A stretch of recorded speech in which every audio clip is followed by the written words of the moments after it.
On peut être l'un des plus grands violonistes de son époque, se produire et être acclamé sur les scènes du monde entier tout en s'extasiant avec des plaisirs simples comme celui de faire son marché le dimanche matin.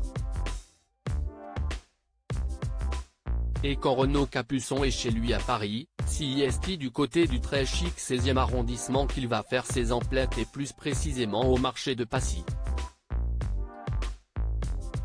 Le journal du dimanche a pu l'accompagner dans cette activité simple mais que le musicien d'excellence de 46 ans apprécie. Et au marché, le mari de Laurence Ferrari peut y passer beaucoup de temps.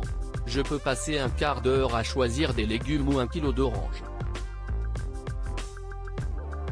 Toutes les choses qui paraissent naturelles à la plupart des gens ne le sont pas pour moi, se rendre au marché ou faire les courses pour acheter 1 kilo de farine, c'est super original, confie celui qui vibre pour la musique depuis sa plus tendre enfance, comme son petit frère Gauthier Capuçon, violoncelliste de renom. Le mari de Laurence Ferrari a une vie si remplie que pouvoir s'accorder du temps pour remplir son frigo est exceptionnel. Ce n'est pas que je souhaite me distinguer de mes congénères, mais ma vie est ainsi faite, observe le violoniste.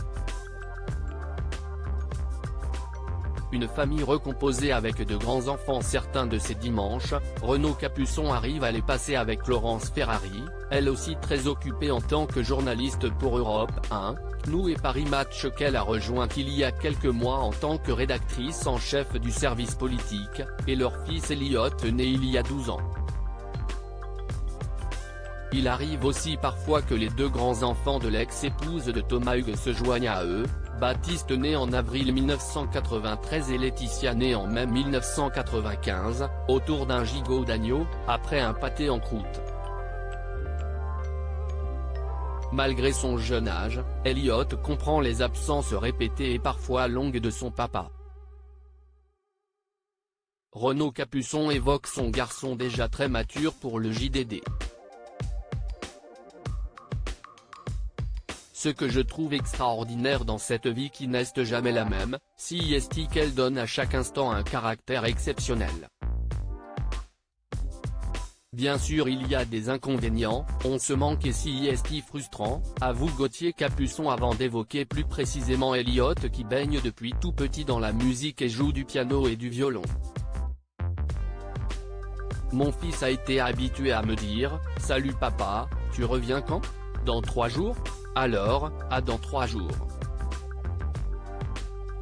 Mais la balance penche toujours du côté du bonheur que l'on a tous à se retrouver, conclut le musicien. Une famille atypique mais avec son équilibre donc.